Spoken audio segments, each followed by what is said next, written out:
Hello, everybody, and welcome to tonight's Off the Cuff.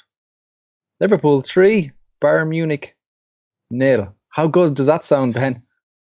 Awesome, doesn't it? You just watch that and think, we're going to win the league. Be a doddle.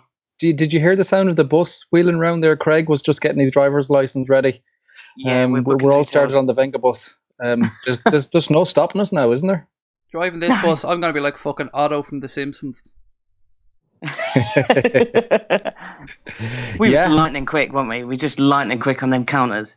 Yeah, I like it. I was hoping we'd look like that, but I don't know about you guys. When the team came out, I nearly drooled when you see that front three, and in particular the two guys either side. You were just like, oh, I wonder what is this going to click? And by God, they did. Too right. I'm just getting more and more excited when I'm watching it, thinking we're going to win the league. Just hope no one gets injured. Sturridge fritters there at the end there, didn't he, with that class goal? And then you think, oh, typical Sturridge. He's pulled up as he scored a worldie, but he's been on and said he seems okay. So fingers crossed on that one. Yeah. No, there was. It was kind of a bit after, right? The game was delayed there we missed the first couple of minutes. The coverage there was thunder in the background, but there was definitely thunder on the pitch in the first half. It was great, Craig. I think we kind of saw maybe a side of how we're going to play. We were kind of nice and compact, and then we just absolutely ripped them to shred on the two guys on the counter. It was kind of exciting times, isn't it? It was brilliant. I was posting throughout the whole first half, just things like the Reds are mustard. These Reds are shit hot, aren't they? It was just unbelievable. It's exactly what we wanted. For the first goal, Firmino won the ball high. I think it was the first goal. Firmino won the ball high up the field, caused an error, and sent it through to Mane, and Mane did what we wanted him to do. It couldn't have gone any better. Every time we got the ball on the counter, we looked dangerous. Every single time. It's like Coutinho doesn't even need to look up anymore. He just bangs the ball into a certain area and he knows somebody's going to be there. I don't know. I'm too excited. I'm like a little giddy schoolgirl here. We're winning the league, and we're not just winning it. We're winning it by 8 points now. That's how far I'm going. Benny, on that bus? No, I'm on that bus. I'm booked. Do you think we'll score 100 goals? Yeah. I don't know. Not by Grace's calculations. Do we need Grizz on for the calculations there? Should we do some work in it? Grizz is still sitting at home now with an abacus. Yeah. Just Pythagoras, how will I get 100? No, as you said there, like I know we'll talk about Sturridge and his performance later on, but just going back to the kind of the discussion that was been kind of ongoing discussion really with Liverpool fans is, do you go with Sturridge or do you go with Bobby as a main striker? And I think for the first goal, you summed up exactly why you go with Sturridge, or sorry, I beg your pardon, why you go with Bobby. Just the way he hounded the centre halves, won the ball back, and then pinged the ball across to Salah, who finished it. That's really the extra bit that he adds to the team, isn't it, Ben? Yeah, I think so. And it's that annoyance and just pure ignorance where he just keeps going and going and going that Sturridge won't do. But it's kind of a perfect situation to have a Sturridge on the bench, let Firmino frighten the life out of him, tire him to bits, and then put Sturridge on late so he can make those defence splitting runs straight in on goal. So I think different games you could use different strikers. Certain games I think Sturridge might suit more, but for me, I can't see him dropping Firmino, to be honest, because it's just too much, isn't he? At times. Yeah, and I thought what kind of justified the thought behind going with Bobby was there's a while there where Trent was kind of showing a little bit of his inexperience. He was kind of lunging into a couple of tackles and he was kind of getting exposed because, to be fair, that's a fairly intimidating whole left side. Ribery and Alba coming flying forward. So you saw kind of Bobby just drop over to the right wing, just add a bit more protection, and kind of Salah went up front. So that kind of adds more to the whole flexibility that you don't get with Sturridge. Your views, Craig? Yeah, it's a fair point. I thought Trent did really well today, by the way, I have to say. I thought he was really, really lively, and he left out. Was it Muller? He put Muller on his arse or something in the first half. Somebody, he did. That was beautiful as well. Like, we got to remember, this was he 18, 19? Yeah, I think he's 18. I think he's 18. Just a little kid. What a player! Like, yeah. As you said though, like it was like Munich didn't know what to do against us. Like, I think it was one of our guys, Matt, put a tweet up saying it's like Munich don't know just to defend deep against us. Like, they played right into our hands. They attacked, which is their way. But our way now seems to be happily soak up pressure and counter-attack. We were awesome all over the pitch. Like, I can't pick out any bad players. You know, as you said, making your note, you had Moreno ready to give him stick before the game even started. I did. And Jesus Christ, he's amazing. What do you yeah, like, I know. 25 million now, we're not selling him. That's the end of it. No. He's up on 55 million. I'm naming the price the there. New Kyle Walker. He's better than Walker. Exactly, and he can cross. Look, credit where credit is due. I won't lie, as you said, we spoke off air before we started. Scribbled down the team, and despite my whole excitement of the front three, I went, Moreno, and I put a little X beside him. Ooh, he must have seen that, because he definitely had a point proof. He was excellent tonight. Absolutely excellent, and I think it was around the 10th minute. He goes on the overlap and he whips in a beautiful ball across the Salah, and the keeper makes a very good save. And you're like, wow, this is the guy we used to watch for Sevilla. Is it too little, too late, Ben, or is there a way back, or what do you think? I don't know.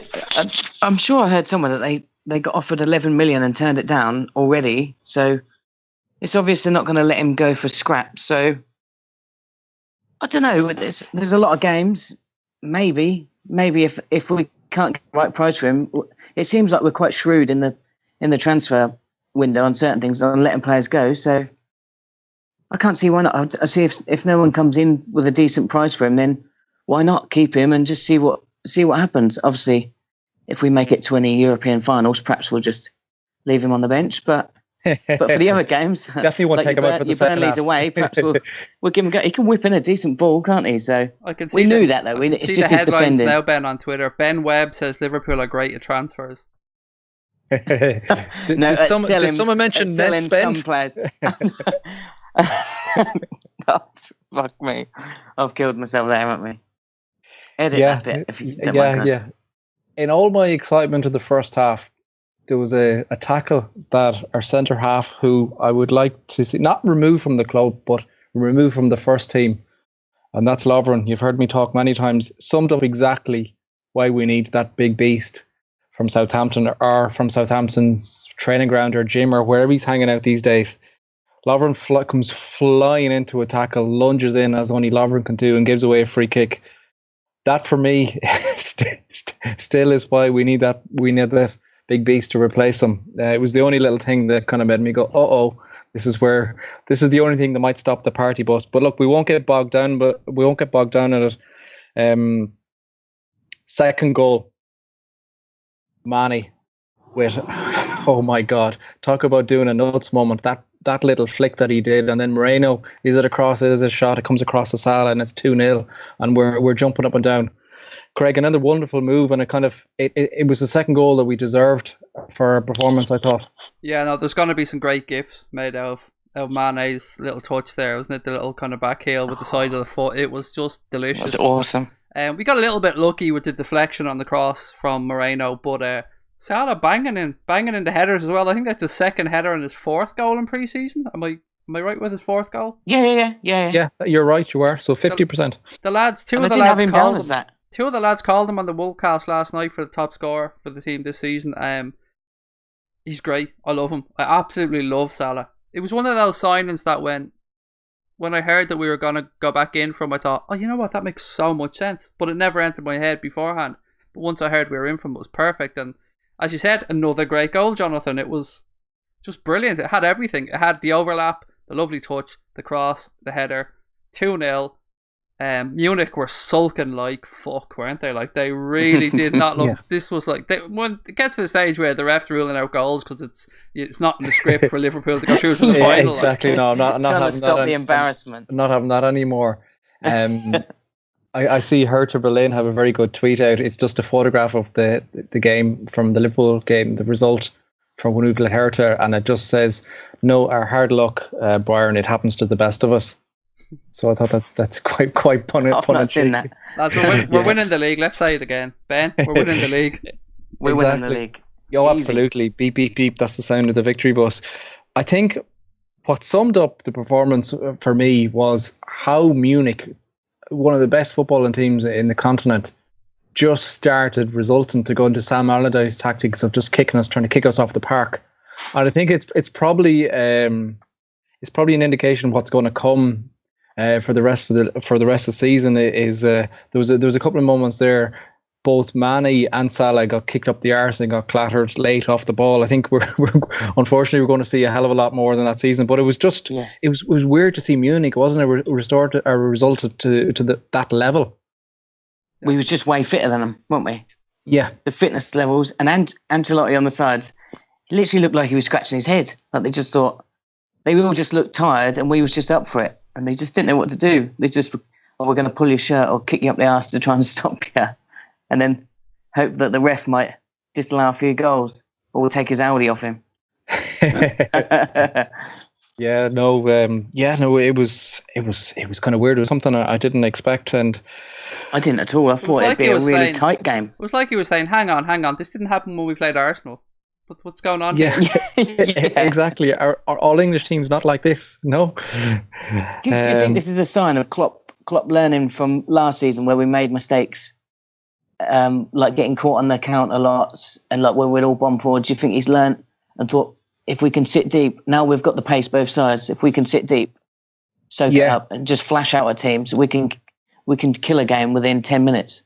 Yeah, no, that's a very just good little point. Flashes. Yeah, no, it's a very good point. And I did notice, me being my football nerd, was just looking at our lineup, and at times our back four was quite high, maybe 5 or 6 yards inside their own half. Then you had our front three, or it was almost the five, packed very, very tight beside them. And even at times Bobby, when he was central, he was still inside their own half. So we had a very, very compact shape. And then, as you said, it was just Coutinho or whatever getting the ball and just pinging it out to the guys. So I do think that's probably you're going to see more and more of that from us this season, because we have the potential now. Just digging in and just lashing on the counter. Craig, you want to get in there? Yeah, just to add to exactly what you guys have said there about us being so great on the counter attack, and you picked out Coutinho as being able to release balls. Even that little bit deeper now with Hendo back there. Hendo is more than capable of picking out those passes over the top and crossfield passes as well. So we literally, what we just need those front three. We can play 8 behind the ball a lot of the time, and just have those, even front two, even just for Mane and Salah on either side, and just ping balls over the top if we need to. It'll terrify teams. They won't know what to do. Their fullbacks will be dropping deeper and deeper and deeper because they'll be afraid of these balls over the top, and that's then going to leave space for the likes of Gini, Chan, or Firmino, Lallana, whoever's in midfield, to just find them little gaps and again feed balls through to Firmino. We're winning the league, lads. I'm sold on it completely. No. I'm not going to stop the party bus tonight. So we go in at half time. Klopp with a big smile on his face. That he's getting a great bit of wear out of that red baseball cap as well. I think he's settled on a winning look. And we make 2 changes in at half time. Lallana and Gini come on, so you kind of see that if ever a case of just honing on what we've just said there of kind of staying compact, you see Coutinho is pushed forward to the top, to the left wing, and we go with a solid, a more defensive kind of compact midfield with Lallana and Gini. And Lallana again, I'm almost kind of going into Cruyff turn watch with him. It took him 10 seconds to attempt another Cruyff turn. The boy just can't help himself, can he? I love it. I buzz up everyone he does. I buzz off, celebrate it like a goal. It's like, get on the pitch. What must I do first? I'll just get a Cruyff turn in. Press like fuck and Cruyff hands. That's all I need to do, and make sure my hair looks nice and slick. And the facial hair. He's got facial hair now as well. Hair. Yeah. Yeah, you no. Love so Lallana. Exactly, yeah. It wasn't a bad combination. Either the two of them in there, Lallana and Gini, they did very well. They did. Yeah. And again, I think that's why he tried him at defensive mid. He sort of tried Gini out. I can't think what game it was, what pre-season game. But he tried him up there. So maybe it's all about rotation, giving more options, someone else to drop in that role. Is it fair to say, lads, that I've seen it mentioned a couple of times that it just doesn't look like Hendo and Chan can gel in that midfield, or is it far too early to call that? Because there's a few people saying that you just don't seem to work together in that midfield pairing. No, it's actually something I'd scribbled down in the. I wasn't going to get too tactical in it, but since you brought it up, my football nerd will come out again here. There was a couple of times in the first half I noticed like they were pretty much there was one stage we were on the attack and we were halfway in their own half, and usually you have one sitter pretty much is playing that quarterback role or whatever, is just a little deeper. But there was one stage there where Chan and Hendo were pretty much holding hands. I noticed and that. They both kind of meant to make the same run. They were standing in the same position. So I don't know. It's not quite the case of Lampard Gerrard, but yeah, no. For me, they don't work well together unless you really, really kind of tactically improve them. But at the moment, they're keep thinking the same way. They're making the same runs. They're in the same positional. I don't know what. I'd be curious to see what you guys think. I'd love to see if they could be paired together though. We could work out some, because they're both two awesome footballers, and if they could work in tandem, one go, one hold, and they just learn between them.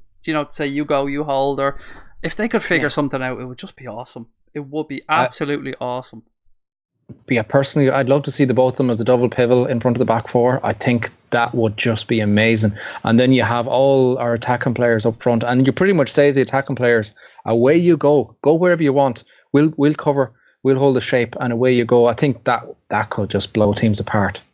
Do you think it's fair to say, if we can attack like we attack today, we could sacrifice a midfielder, have two sitting deep, and just let, like you say, just let the two sit deep, make sure we don't concede, and just let the rest go? Yeah. Or do you think it would not work if they was both?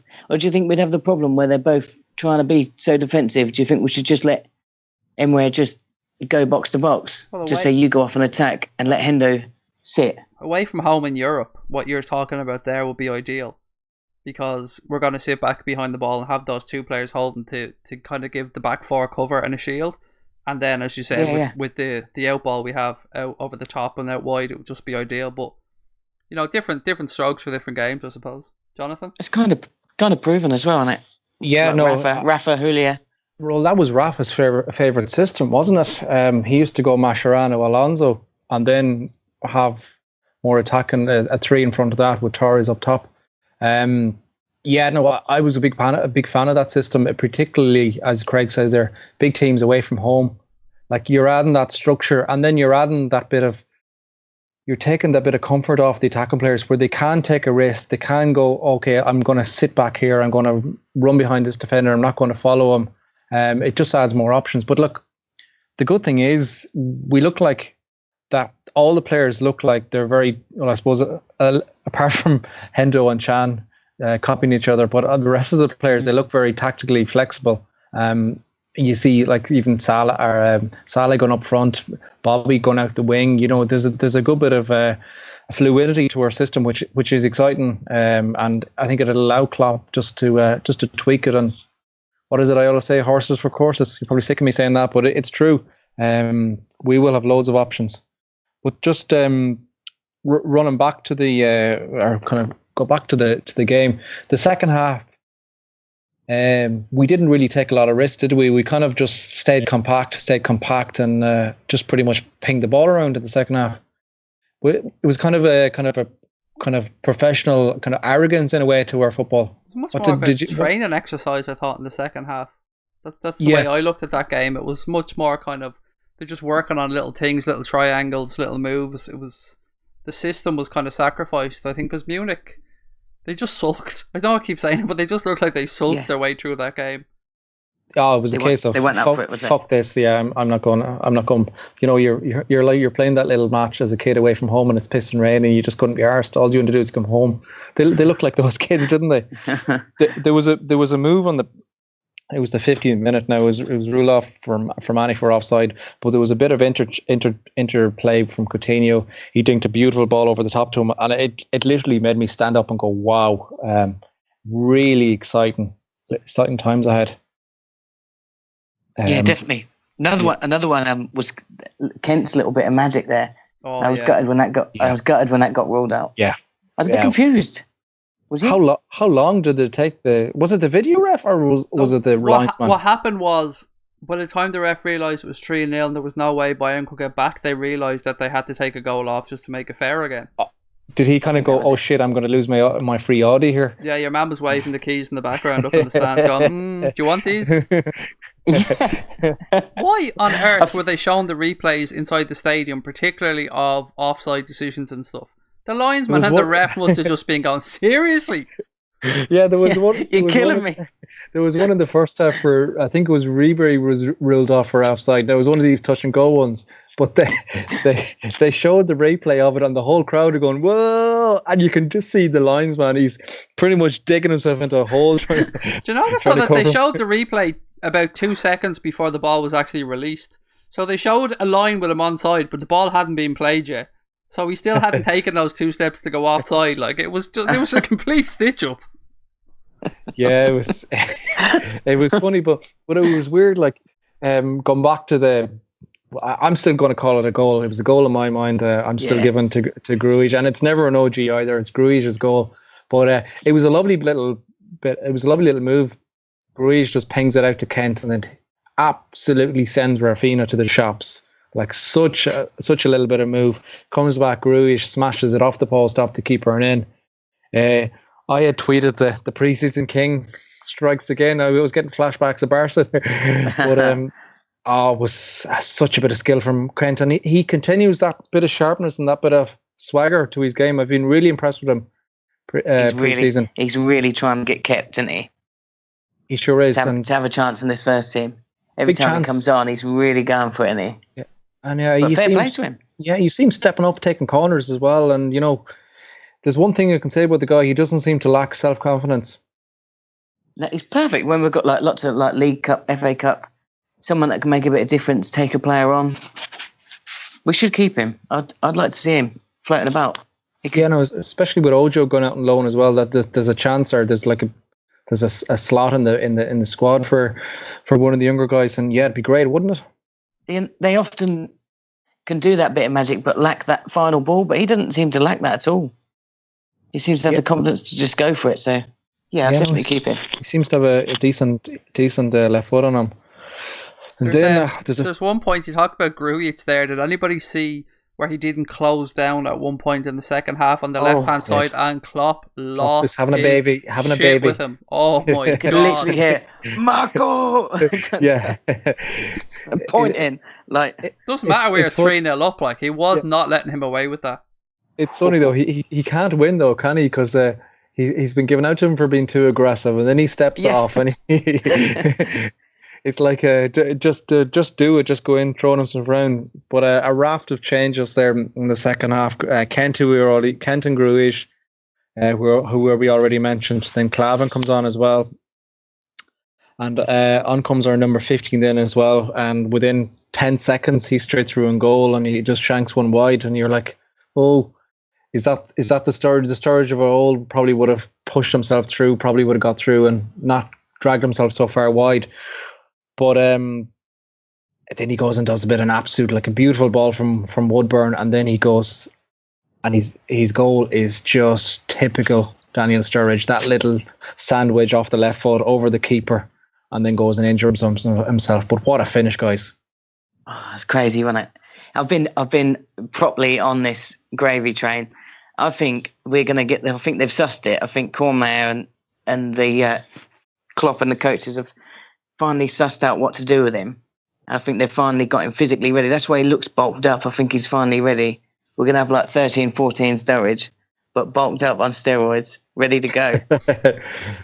So would these be Man United steroids? No. He's on the Sacco stuff now. He's on Sacco's stuff. He's on the he got advised by a mate down the gym.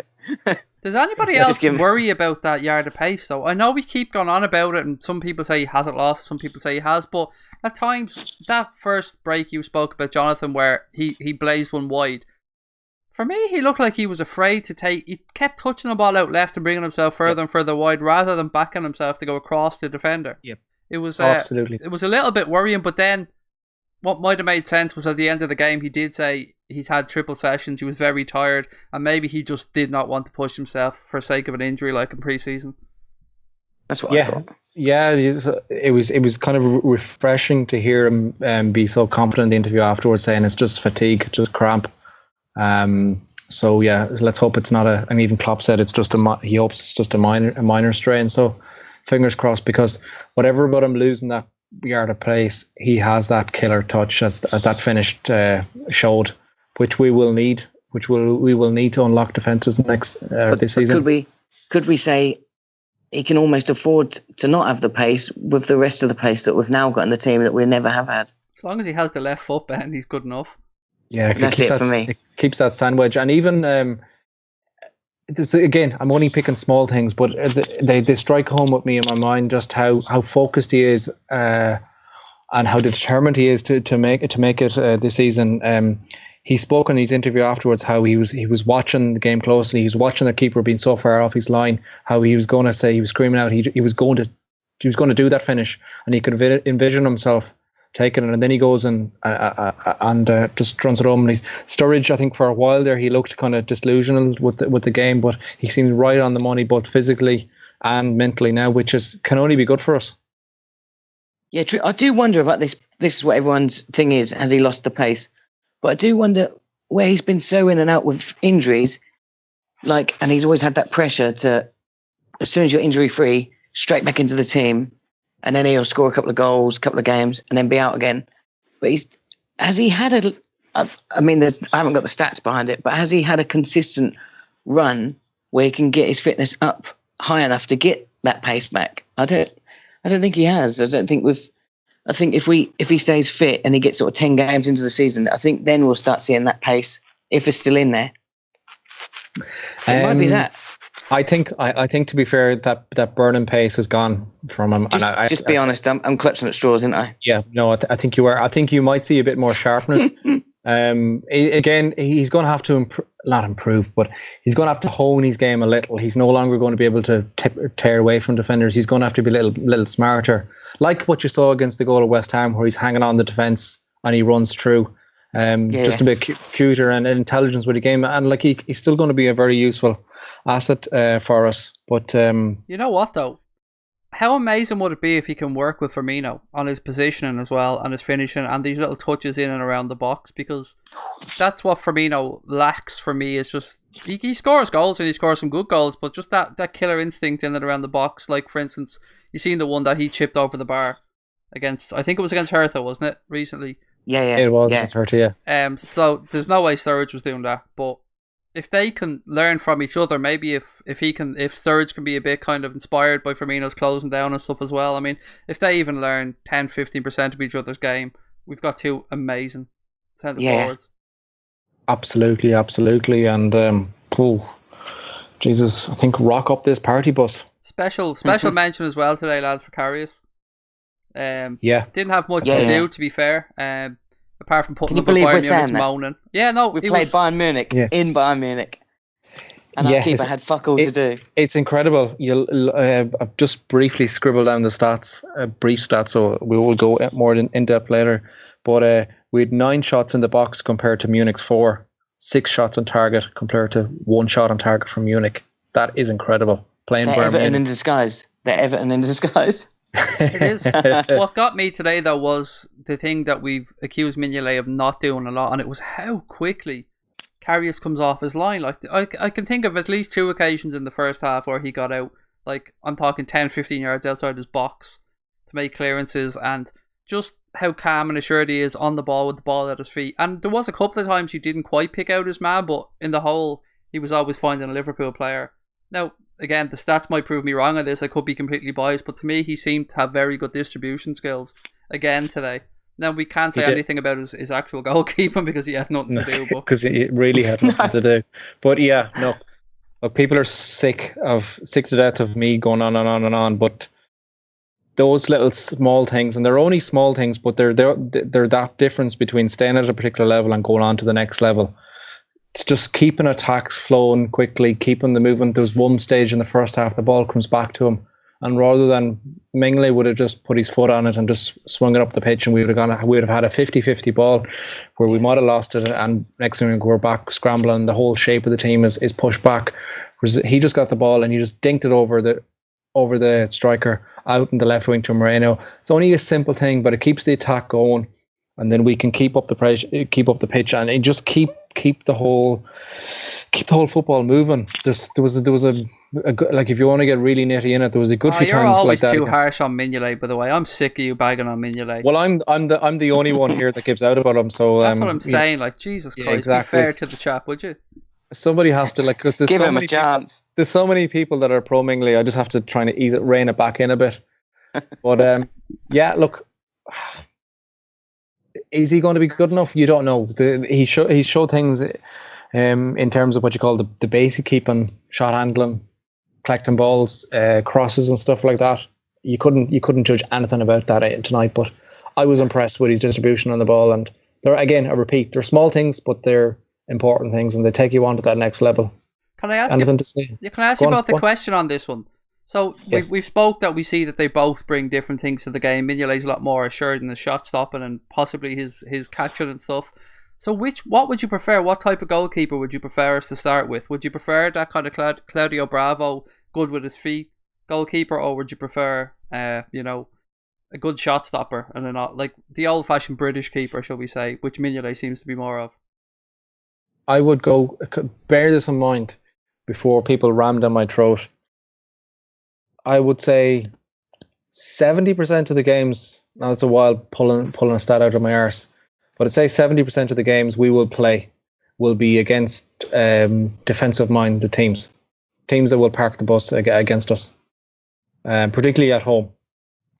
For those games, the opposition are not going to get a hell of a lot of chances. So the whole basic, we call it the British type of keeping, for want of a better word, doesn't really come into play. Everything about that you need that will determine the game is how good the keeper is at the ball with his feet, because that will keep the whole thing about when you're playing against defensive-minded teams is you need to keep the ball moving.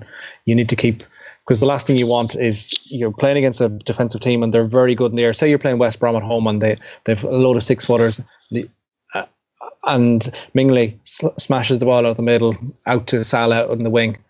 You've Johnny Evans coming through him, winning the ball in the air. Next thing we're scrambling the ball and they go on the counter attack. Whereas if you have Karius just playing the ball smartly out to our wing, we can keep the attack going. That for me is the most important thing. And I would take the gamble of, yes, he's going to make a mistake here or there, but overall I think he'll bring more. I'd be curious to see what you guys think. Ben, do you want to come in there? Yeah, I reckon I can see what you're saying, but I still just think I'm only going off what I've seen from Karius, and it's just the little mistakes that he's made. But perhaps if he can get more accustomed to it and not make the little mistakes. I know there's plenty of mistakes that Mignolet's made, but it just seems like he's come on as a keeper so much, seems so much more confident, and the defence seem quite confident in him. I think I'd just have to stick with Mignolet. At the minute, it's an easy decision in my mind. I'd have to stick with him because just going on how he finished the season. And unless Klopp decides to start Karius and he can prove everyone wrong. But in my eyes, it feels like a risk. What do you guys think?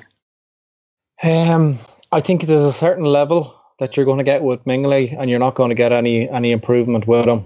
Karius, I think, needs to really tell what Karius is like and to get an accurate assessment of Karius. He needs a run in the team to build up his confidence, to get familiarity with the back four. And because bear in mind the run that he had earlier on the season, our defence was an absolute shambles. It was chopping and changing the whole time. It was he wasn't helped by his defence.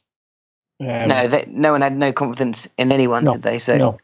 No, they didn't. My only fear is when you've got like a tight game, say like the Burnley, or you've got a tight game, or they get one opportunity and take it. Is he a good enough shot stopper? He probably is, but just from what I've seen, I don't know. He worries me in goal a little bit at times. Not tonight, obviously, but I'd actually contradict myself on this one because sure you love him. Well, of the two, you see, the basic job of a goalkeeper is to stop the ball going in the net, I suppose, in theory. Do you see my point? Mignolet should be taught. There's more chance of teaching Mignolet to play a simple ball or to play it short to the back four. There's more chance of that being coached, I think, than Karius making up for his bad handling of the ball or maybe his poor shot stopping compared to Mignolet. And I don't want to be saying this because I just don't think either of them are good enough. Although I would probably think Karius has a higher ceiling than Mignolet as a goalkeeper. But my kind of thought now would be, well, if Keita's dead, if that deal's gone, I would have loved us to have gone out and spent 20 or 30 million on a goalkeeper. I actually thought we would. Yeah, but that kind of run that Mignolet went on towards the end of the season fucked it up for everybody, didn't it? Yeah, it did, yeah. It did. How dare he find form? How dare you? But look, I'm not going to let any negativity on tonight after that wonderful performance. I just gotta say something before we go. You far away. I know what you're going to say. So. Yeah, there's a young man that is coming to the game on Saturday in Dublin, and he listens to the pods. I don't know how on earth he's allowed to listen to the pods with some of the stuff we come out with, but he is, and my kids have heard worse. So the young lad's name is Connor, and he's from South Dublin, and just want to say a big hello to Connor, and hope we get to see him on Saturday at the game, and Ben will have lots and lots of lollipops, won't you, Ben? I will. Hello, Connor. Hey, Connor. Yeah, we look forward to seeing you at the game. And young Abby, don't forget young Abby. Yeah, and of course young Abby as well, and everyone else. Please come up and say hello to us. We'll have a bit of fun. It's going to be let's hope it's it's full of positivity. We'll see how tomorrow night goes. In the final, we play Atletico. We'll be back on piece of pace, yeah, and we smash Munich to pieces. What can Atletico do? It could be fun seeing Simeone and Klopp having a good bust up together. Let's. And if we can score loads past one of the best defensive teams. Wink, wink, nudge, nudge. The Griezmann, huh? Wink, wink, nudge, nudge. Yeah. Did he not go to United? No, I thought he was dead set going. No, him and Moreno went. Didn't like what they had. Look around. Didn't like the place. Came back and just said, "No, we'll stay here." Realised that the old Portuguese Tony Pulis was still in charge. Let me see. What bullshit can I think? Oh yeah, I don't want to leave now. I love this club too much. but yeah, no, a thoroughly enjoyable game of football to watch. Exciting times ahead, particularly with those guys up front. As the guy said, we'll be back on with Gav on Thursday night for ARW Weekly, and of course we have the game to look forward to on Saturday here in our hometown of Dublin. So we look forward to welcoming all the Reds coming over. Make sure to come down and say hello.